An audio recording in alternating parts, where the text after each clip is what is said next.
ఏమిటంటే యోహాను సువార్త 14వ అధ్యాయం 6వ వచనం. యేసు నేనే మార్గమును సత్యమును జీవమును, నా ద్వారానే తప్ప ఎవడును తండ్రి యొద్దకు రాడు. యేసుక్రీస్తు వారు శిలువ మరణాన్ని పొందే ముందు ఒక మాట చెప్తున్నాడు. ఏమిటంటే స్వయంగా యేసుక్రీస్తు వారే నేనే మార్గమును, నేనే సత్యమును, నేనే జీవమును, నా ద్వారా తప్ప తండ్రి యొద్దకు ఎవరు చేరలేరు అంటున్నాడు. మరి యేసుక్రీస్తు మన కోసం శిలువ మరణాన్ని చేసి శిలువ మరణం పొంది మరి నేనే మార్గమును, ఆయన మార్గము ఏ విధంగా మార్గము అంటే మనం తండ్రి యొద్దకు చేరడానికి ఆయన యొక్క యవ్వన రక్తాన్ని మన కోసం ధారపోసి తండ్రి యొద్దకు చేరడానికి మార్గాన్ని సిద్ధపరిచి ఉన్నాడు. ఆయన మార్గాన్ని సిద్ధపరిచి ఉండగా ఆ మార్గాన్ని మనము తొలగిపోవద్దు.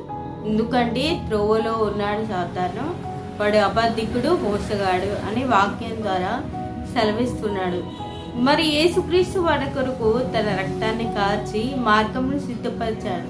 ఆ మార్గంలో మనం వెళ్లకుండా సాతానుగాడు దారిలోనే మార్గంలోనే ఉంటూ మనల్ని మోసం చేయడానికి, అబద్ధంతో మన మార్గాన్ని తప్పించడానికి తిరుగుతూ ఉంటాడు. ఉదాహరణకు చూసుకున్నట్టయితే పాత నిబంధనలో మరి ఆదాము అవ్వ ఉన్నప్పుడు తినకూడదు అని దేవుడు సెలవిచ్చిన ఫలంను తినే విధంగా అవ్వను మోసపరిచాడు. అదేవిధంగా అవ్వతో అబద్ధం చెప్పాడు.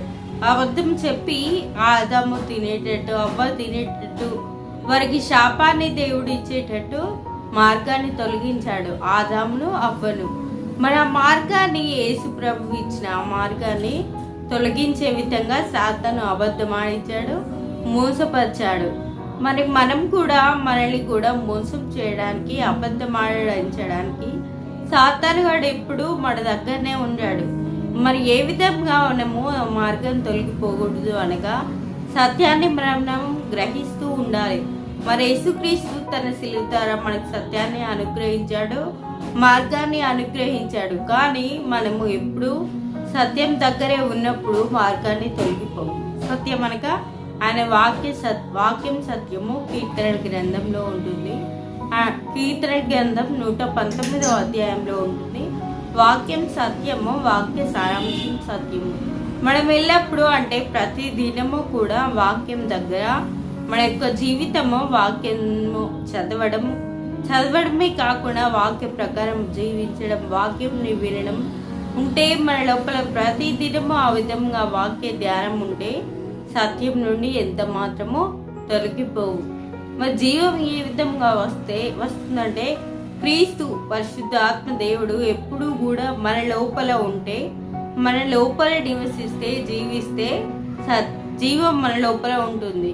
యేసుక్రీస్తు రక్తంలోనే జీవం ఉంది, మార్గం ఉన్నది, సత్యం ఉంది. యేసుక్రీస్తు తప్ప వేరొక మార్గం లేదు, వేరొక సత్యం లేదు, వేరొక జీవం లేదు.